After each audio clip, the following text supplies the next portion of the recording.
Very good morning, dear students. In this video, I am going to explain about group 17th elements or 17 group elements. These 17 group elements are also known as halogens. Okay, so these are containing totally 7 elements, that 5 elements, that is fluorine, chlorine, bromine, iodine, and astatine. So all these 5 elements are known as halogens. Okay, fluorine, chlorine, bromine, iodine, and astatine. Among all, astatine is one of the radioactive element, and the other 4 are known as halogens. Okay, now we'll see about the occurrence of these elements in the nature. That means how they are present in the nature. Fluorine and chlorine are fairly abundant in the nature than bromine and iodine. Okay, bromine and iodine in the nature is very less in content, whereas chlorine and bromine are fairly abundant elements present in the nature. And fluorine can be exist in the nature as insoluble fluorides. Okay, fluorine can exist in the nature as insoluble fluorides such as fluorspar with the formula CaF2, cryolite with the formula Na3AlF6, and fluorapatite with the formula 3Ca3PO4 taken twice. In these forms of insoluble fluorides, the fluorine can exist, and we know chlorine, bromine, and iodine are the elements which can available in the seawater and some other sources of the earth crust. Okay, but maximum amount of chlorine is present in the form of seawater. Understand? This is about the occurrence. Now we'll move on to the general physical properties. In that, the electronic configuration is Ns to Np5. Okay, all these 17 group elements are containing outermost configuration as Ns to Np5. That means they are belonging to p block and they are containing last electrons only in the p orbital. They are containing only 5 electrons in the p orbital. So its configuration is said to be Ns to Np5. And atomic and ionic radii increases down the group. Whenever we are coming down the group, automatically their atomic and ionic radii gets increases due to increase in the number of shells around the nucleus. Okay, next, ionization enthalpy. So these group elements are containing highest ionization enthalpy than any other element. That means to remove an electron from the outermost energy level, it requires more amount of energy because they are only one less electron to reach the noble gas configuration.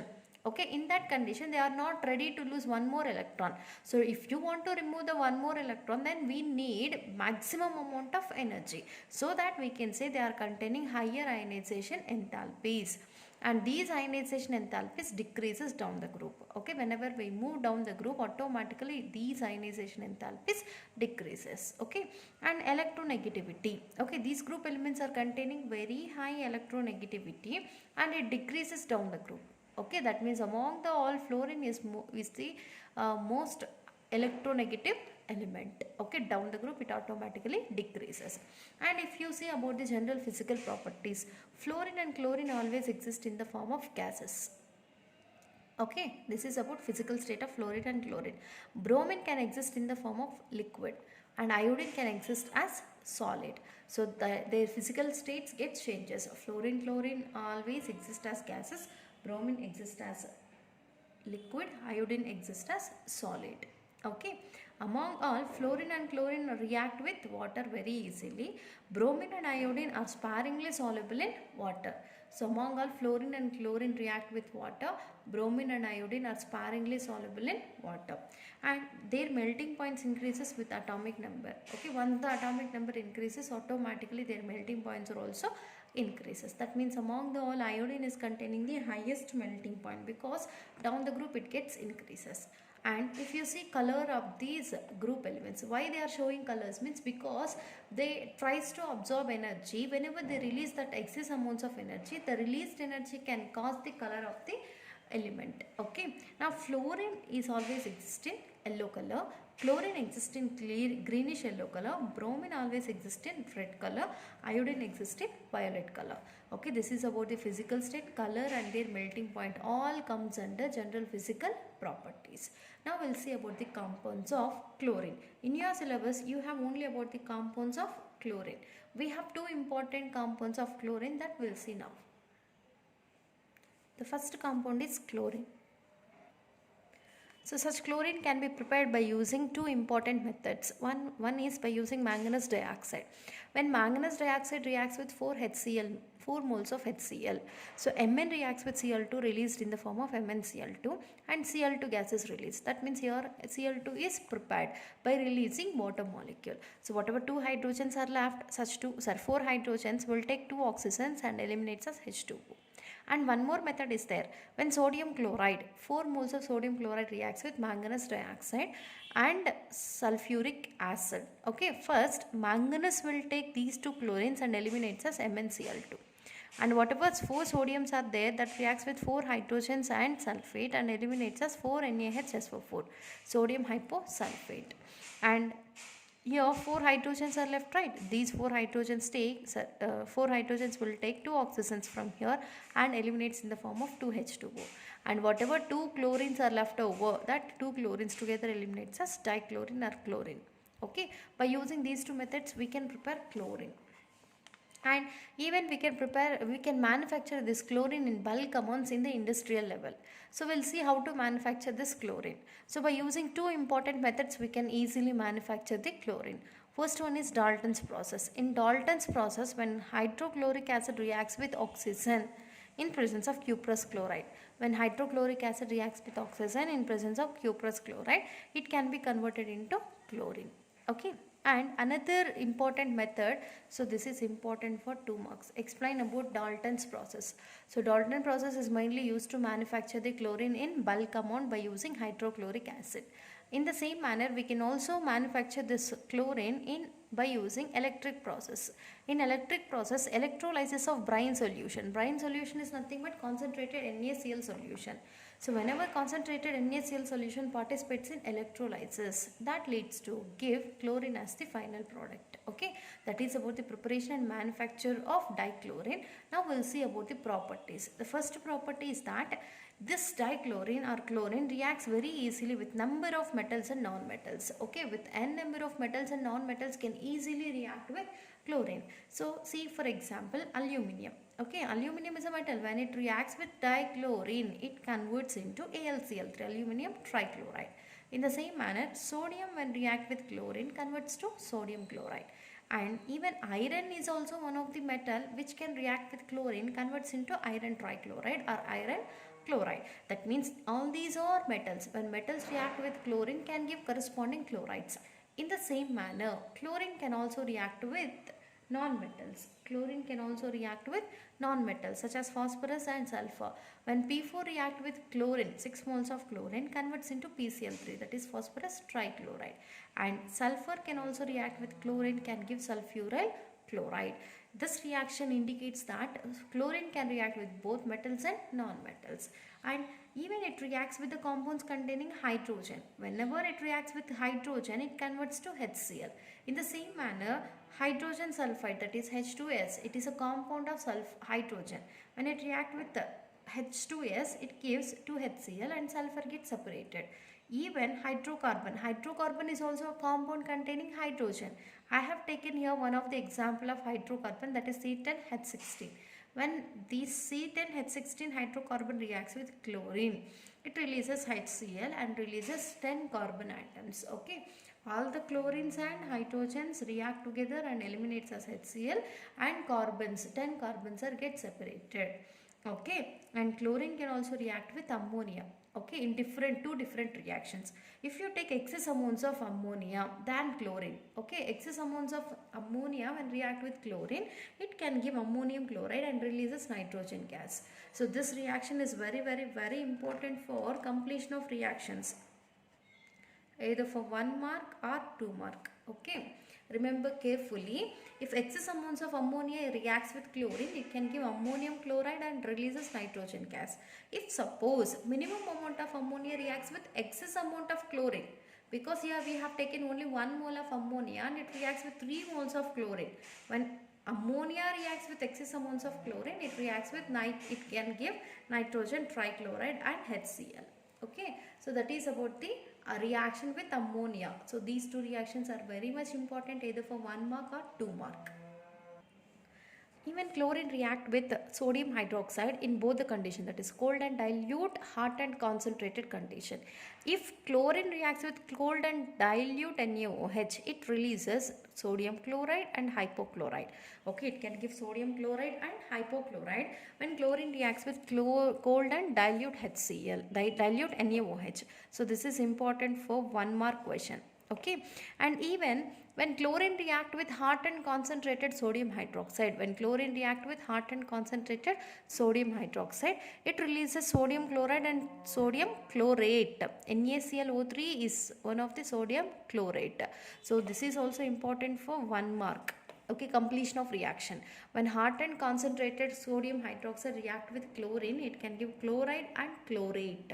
If dilute and cold NaOH react with chlorine, it can give chloride and hypochlorite. So these two reactions are very much important for 1 mark. In the same manner, even chlorine react with dry carbon calcium hydroxide. When chlorine react with dry calcium hydroxide, it can give a bleaching powder, that is CaOCl taken twice. CaOCl taken twice and releases calcium chloride and water. Okay, this is known as bleaching powder. So when bleaching powder is obtained, when chlorine react with dry form of calcium hydroxide, it can give bleaching powder. Okay, if you see the composition of bleaching powder, very important for 1 mark.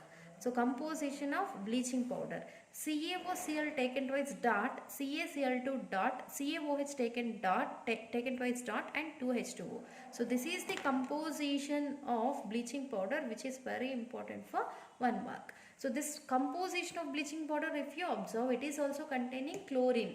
That means chlorine is most important element which is involved in the preparation of bleaching powder. Okay, and even this chlorine reacts with hydrocarbons, can give corresponding chlorides. Okay, when it reacts with hydrocarbons such as methane and ethane, it can give corresponding chlorides. Okay, that means hydrocarbon which is combined with chlorine is present, and it can act as a powerful bleaching agent. Okay, that bleaching action is due to oxidation. So once the bleaching powder is released, that bleaching action is due to participates in oxidation. When chlorine is dissolved in water, HCl is separated and can give nascent oxygen. So this nascent oxygen can react with colored substances and convert it into colorless substance. Okay, so that means here bleaching agent of chlorine is only due to participates in oxidation. That oxidation is due to releasing nascent oxygen when it reacts with water. Okay, that is about the properties of chlorine. Now we'll see finally the applications and uses of chlorine. So chlorine is used for bleaching wood pulp. Okay, and it is used for the extraction of gold and platinum. So if you want to extract gold and platinum, we can use this chlorine. And for sterilizing drinking water, okay, drinking water can also be sterilized by using this chlorine. And next one, poisonous gases can also be prepared by using chlorine, such as phosgene and tear gas. These two are the formulas, chemical formulas for phosgene and tear gas. These two can also be prepared by using this chlorine. So that is about the first compound of chlorine, which is known as chlorine. Now we will see about the another compound. The second compound of chlorine is known as hydrogen chloride. So hydrogen chloride is indicated by HCl. Okay, that is the symbol or chemical formula of hydrogen chloride. So it can be prepared by treating sodium chloride with sulfuric acid. When sodium chloride and sulfuric acid reacts at 420 kelvins, NaHSO4 is released and one hydrogen, one chlorine react to form HCl. In the same manner, whatever NaHSO4 is released, that again react with NaCl at 823 kelvins temperature. Okay, now what happened? Na2SO4 released.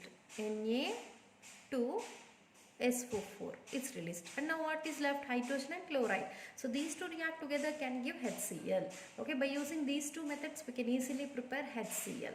Now we'll see the properties. HCl is an acid. When it reacts with water, it releases Cl minus ion. Okay, because the hydrogen present in HCl moves towards or attracted towards the lone pair of electrons present on oxygen, converts to H3O plus and releases Cl minus. For this dissociation, okay, whatever the dissociation constant is obtained, that is more than 10, that is 10 to the power of 7. So whenever it is 10 to the power of 7, then that is said to be strong acid. That is said to be very strong acid. Okay. Now Even HCl react with ammonia. Ammonia is a base. When it react with HCl, it can give a salt, because combination of acid and base can give always a salt. When ammonia react with HCl, can give a salt which is known as ammonium chloride. And even HCl is having the property to react with gold and platinum, okay, in acidic medium. Whenever it reacts with gold and platinum in acidic medium, it can be converted into corresponding chlorides. Okay, that is about reaction with metals.